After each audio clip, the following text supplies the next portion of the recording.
Hi hello friends, welcome back to Media Talks. நான் உங்கள் மௌனிகா. ஃபைனலாக இந்த மந்த், அதாவது 2025ல் ஃபஸ்ட்டு ஷூட்டிங் ஸ்டார்ட் ஆகிடுச்சு. இந்த மந்த்துக்கான ஷெடியூல் இன்றைக்கி ஸ்டார்ட் பண்ணியிருக்காங்க. ஸோ காரில் போகும்போது நம்ம ஸ்ரீனி ப்ரோ ஷேர் பண்ணியிருக்காங்க. நம்ம விஜய் ப்ரோவும் இருக்காங்க, ஸ்ரீனி ப்ரோவும் இருக்காங்க. இதில் விஜய் பார்க்குறதுக்கு முன்னாடி தாடி இருக்கா இல்லையா? ஆல்ரெடி பார்த்திங்கன்னா இந்த 15 days கேப்பில் ஃபஸ்ட்டு பெரிய மீசை மாதிரி வச்சுருந்தார், சிங்கம் மீசை மாதிரி. அப்புறம் அதை எடுத்துகிட்டு சும்மா ட்ரிம் மட்டும் ஃபுல்லாக ஷேவ் பண்ணியிருந்தார், மீசை மட்டும் இருந்துச்சு குட்டியாக.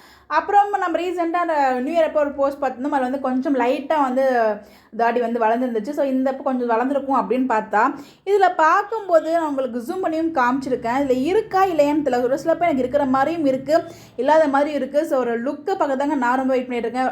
எப்படி பார்த்தாலும் கிளியராக தெரியல. ஸோ ஃபுல் ஃபேஸ் ரிவீல் பண்ணால் நமக்கு தெரியும் என்ன லுக்கில் இருக்காருன்னு சொல்லி. ஏன்னா நம்ம எல்லாரும் எதிர்பார்த்த ஒரு லுக்கை தான். ஸோ பாப்பா ஃபைலாக இன்றைக்கி ஷூட் ஸ்டார்ட் ஆகிடுச்சு. பட் எங்கே எடுத்துகிட்டு இருக்காங்க நமக்கு தெரியல. லொக்கேஷனில் நமக்கு எதுவும் எந்த அப்டேட்டும் கிடைக்கல. ஸோ ஷூட் போகிற மாதிரி அப்டேட் மட்டும் ஷேர் பண்ணியிருக்காங்க. பாப்பா ஏதாவது அப்டேட் கிடைக்குதா என்ன அப்படின்னு சொல்லிட்டு. ஸோ இதை பார்த்து உங்களுக்கு என்ன தோணுது? அவர் தாடி வச்சிருக்க மாதிரி இருக்கா, வச்சிடாத மாதிரி இருக்கான்னு சொல்லி உங்களுடைய கருத்துக்களை மறக்காம கமெண்ட்டில் ஷேர் பண்ணுங்கள். இந்த மாதிரி எப்படி தெரிஞ்சுக்க நம்மளுடைய சேனலை ஃபாலோ பண்ணிக்கோங்க. Bye bye.